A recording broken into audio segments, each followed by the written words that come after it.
আজ 17ই আগস্ট 2026 বিকেল 4:30। আর আজ এমন একটা কাগজের মেয়াদ শেষ হচ্ছে যেটা সই হওয়ার দিন বলা হয়েছিল এটাই 6 মাসের যুদ্ধ থামিয়ে দেবে।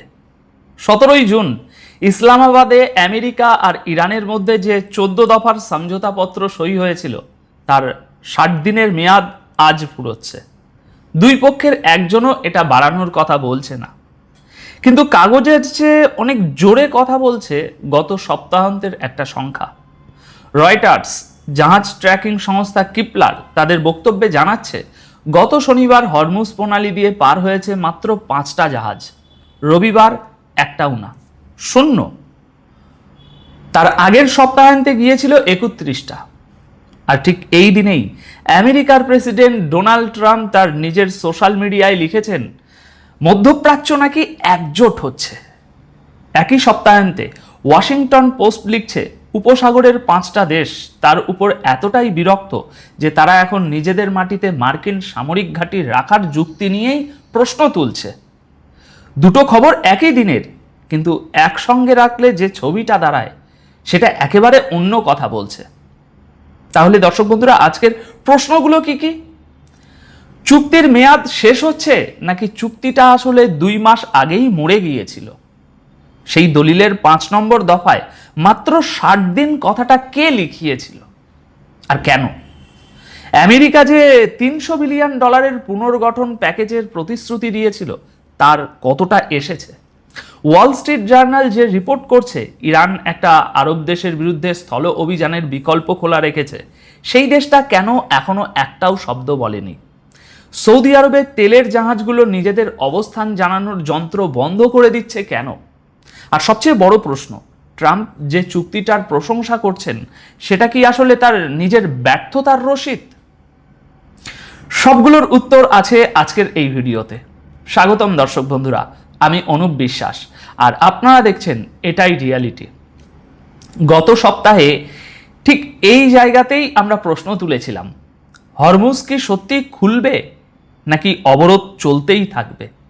আজ সেই প্রশ্নের একটা পরিষ্কার উত্তর পাওয়া গেল।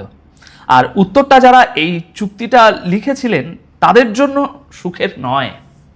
চলুন গল্পটা শুরু থেকে সাজাই। আমাদের গল্প শুরু হয় 17ই জুন থেকে।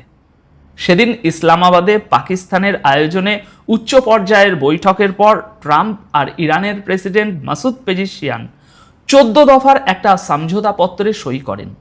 আল জাজিরা সেদিনই একজন মার্কিন কর্মকর্তার পড়ে শোনানো পুরো টেক্সট প্রকাশ করে দিয়েছিল। কাগজে আমেরিকা কি কি দিতে রাজি হয়েছিল শুনুন। 30 দিনের মধ্যে নৌ অবরোধ সম্পূর্ণ তুলে নেওয়া, সব ধরনের নিষেধাজ্ঞা বাতিল করা, জাতিসংঘেরটাও ধরে ইরানের আটকে রাখা টাকা ছেড়ে দেওয়া, তেল রপ্তানির উপর ছাড়পত্র দেওয়া, আর অন্তত $300 বিলিয়ন একটা পুনর্গঠন প্যাকেজ। বিনিময়ে ইরানের কাজ ছিল দুটো, হরমুজের মাইন সরানো আর বাণিজ্যিক জাহাজগুলোর নিরাপদ যাতায়াতের ব্যবস্থা করা। এবার দ্বিতীয় ধাপ, 27শে জুন। সই হওয়ার মাত্র 10 দিনের মাথায় দুপক্ষ একে অপরের উপর চুক্তি ভাঙার দোষ দিতে শুরু করে। তারপর 7ই জুলাই ট্রাম্প নিজেই ঘোষণা করে দেন চুক্তি শেষ। মার্কিন হামলা আবার শুরু হয়।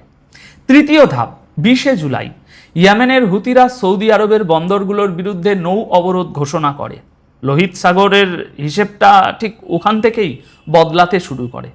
চতুর্থ ধাপ, 7ই আগস্ট মক্কা, সৌদি আরব, তুরস্ক আর পাকিস্তান একটা যৌথ প্রতিরক্ষা চুক্তিতে সই করে।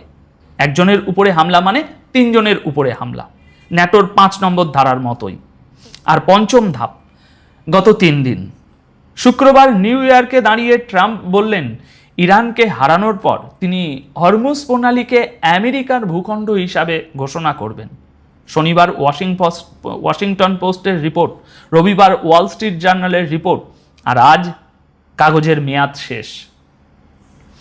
দর্শক বন্ধুরা, এবার আসল জায়গায় আসি, কারণ এই পুরো গল্পটা আসলে একটা দলিলের একটা শব্দের উপরে দাঁড়িয়ে আছে। সমঝোতাপত্রের 5 নম্বর দফাটা একটু মন দিয়ে শুনুন, আমি হুবহু পড়ছি। ইংরেজি লাইনটা আল জাজিরার প্রকাশিত টেক্সট থেকে। লেখা আছে, ইরান তার সর্বোচ্চ চেষ্টা ব্যবহার করে বাণিজ্যিক জাহাজের নিরাপদ যাতায়াতের ব্যবস্থা করবে, বিনা খরচে, মাত্র 60 দিনের জন্য। মাত্র 60 দিনের জন্য। ইংরেজিতে শব্দটা অনলি, এই একটা শব্দের মধ্যে পুরো খেলাটা লুকিয়ে আছে। দেখুন, আমেরিকার প্রতিশ্রুতিগুলোর কোনোটার সঙ্গে এরকম মেয়াদ জোড়া ছিল না। নিষেধাজ্ঞা তোলা, টাকা ছাড়া, 300 বিলিয়ন, এগুলোর কোনোটাতেই লেখা ছিল না মাত্র 60 দিনের জন্য। ওগুলো ছিল স্থায়ী প্রতিশ্রুতি। কিন্তু ইরান যে জিনিসটা দিয়েছিল, জাহাজের নিরাপদ যাতায়াত, সেটার গায়ে সই হওয়ার দিনই মৃত্যুর তারিখ লেখা হয়ে গিয়েছিল। সহজ ভাষায় বললে, ইরান 60 দিনের একটা ভাড়া দিয়েছিল, বাড়িটা বিক্রি করেনি। আর ঠিক এখানেই একটা অসঙ্গতি আসছে।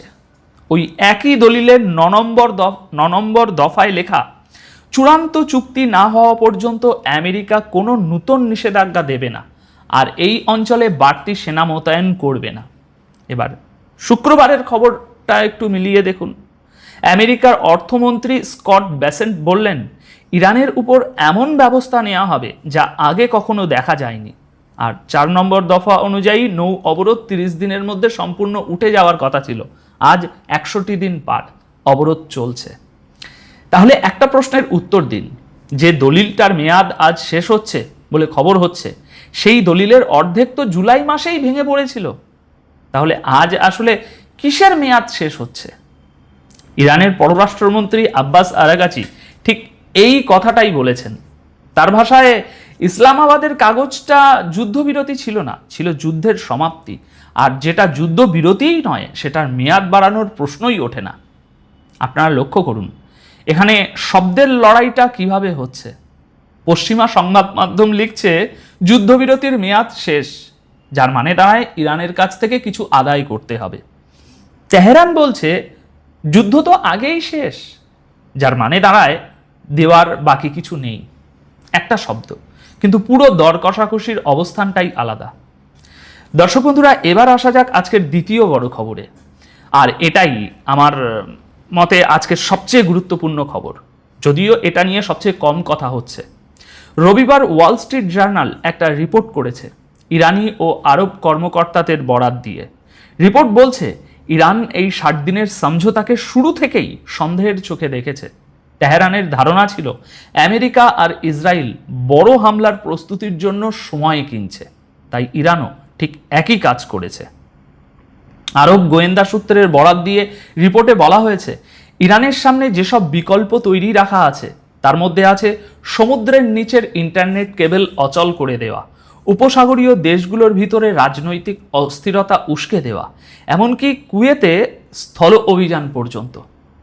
এখানে একটা কথা খুব পরিষ্কার করে বলে রাখা দরকার, এটা ইরানের কোনো ঘোষণা নয়, এটা একটা মার্কিন সংবাদপত্রের রিপোর্ট, যার সূত্র আরব গোয়েন্দা সংস্থা। ইরান এই দাবি স্বীকারও করেনি, অস্বীকারও করেনি, স্বাধীনভাবে যাচাই করা যায়নি। আর এখানে আমার নিজের একটা প্রশ্ন আছে, যদি একটা দেশের বিরুদ্ধে স্থল অভিযানের পরিকল্পনার খবর ছাপা হয়, সেই দেশটা তো সবার আগে চিৎকার করার কথা। কুয়েত আজ পর্যন্ত একটা লাইনের বিবৃতিও দেয়নি, ওয়াশিংটনও দেয়নি। এবার একটু ভেবে দেখুন, রিপোর্টটা কারা দিয়েছে? আরব গোয়েন্দা সংস্থা। আর ঠিক এই মুহূর্তে উপসাগরীয় দেশগুলো ওয়াশিংটনকে বোঝাতে চাইছে যে তারা কতটা বিপদে আছে। রিপোর্ট সবসময় নিজে থেকে ছাপা হয় না, কখনো কখনো বার্তা দেওয়ার জন্যও ছাপানো হয়। আর এই বার্তাটা কি সেটা বুঝতে হলে আজকের তৃতীয় খবরে আমাদেরকে যেতে হবে।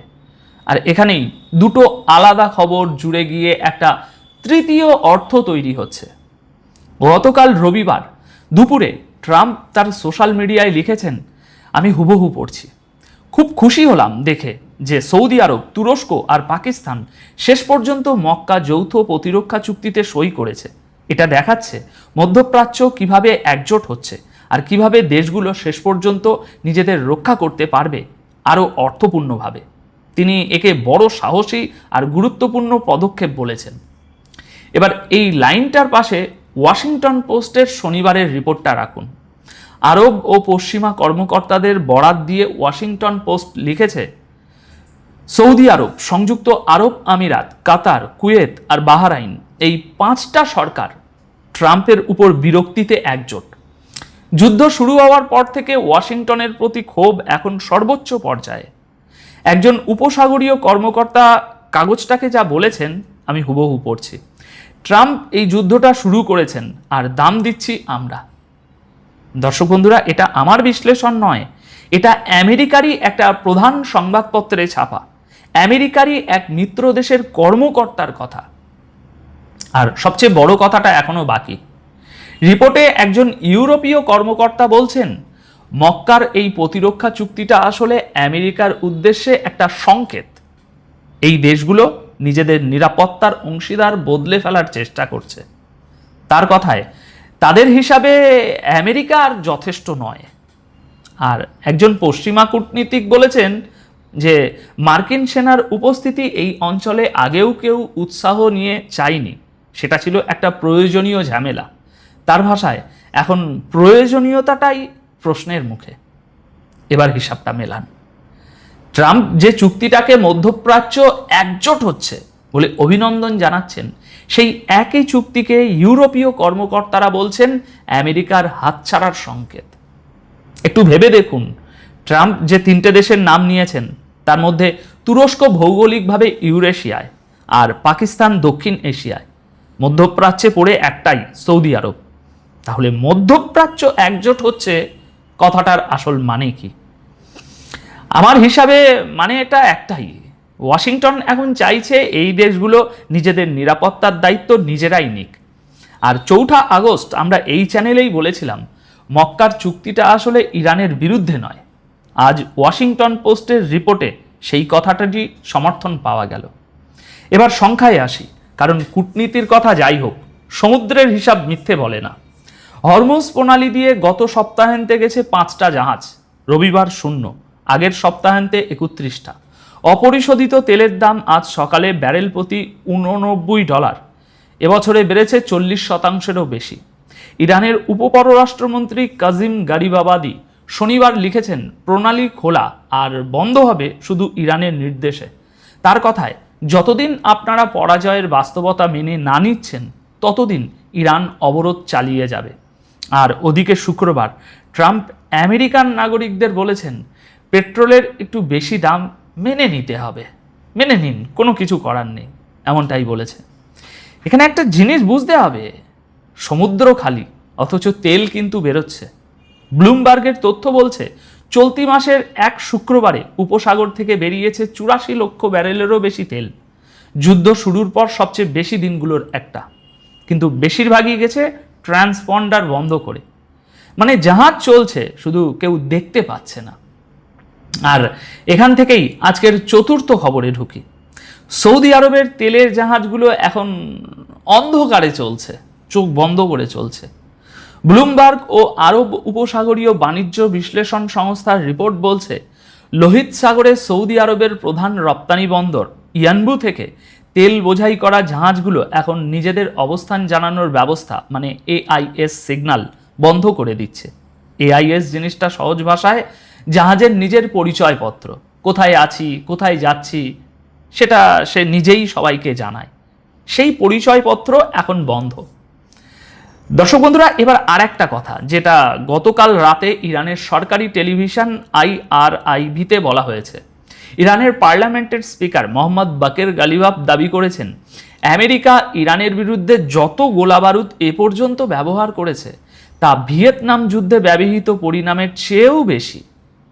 এটা একটা দাবি, ইরানের সরকারি সংবাদ মাধ্যমে প্রচারিত, আর পেন্টাগন এখনো এর কোনো জবাব দেয়নি। কিন্তু গালিবাফ এর পরে যা বলেছেন সেটা বেশি গুরুত্বপূর্ণ।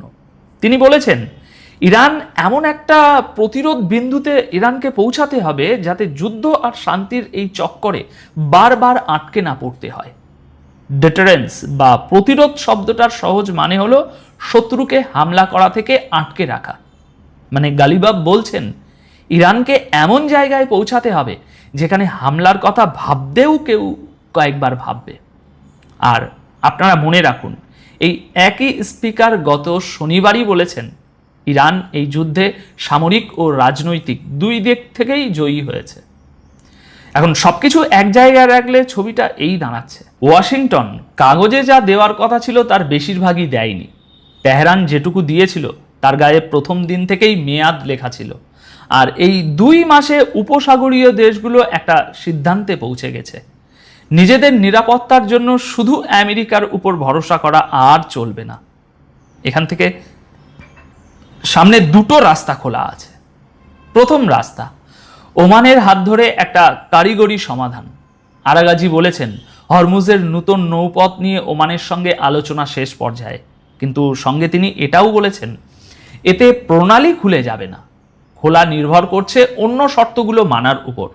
এই রাস্তায় জাহাজ চলবে, কিন্তু নিয়ন্ত্রণ থাকবে তেহরানের হাতে। দ্বিতীয় রাস্তা, যেটা এই মুহূর্তে চলছে, না যুদ্ধ না শান্তি, কাগজ নেই, আলোচনা নেই, কিন্তু প্রতিদিন কিছু না কিছু ঘটছে।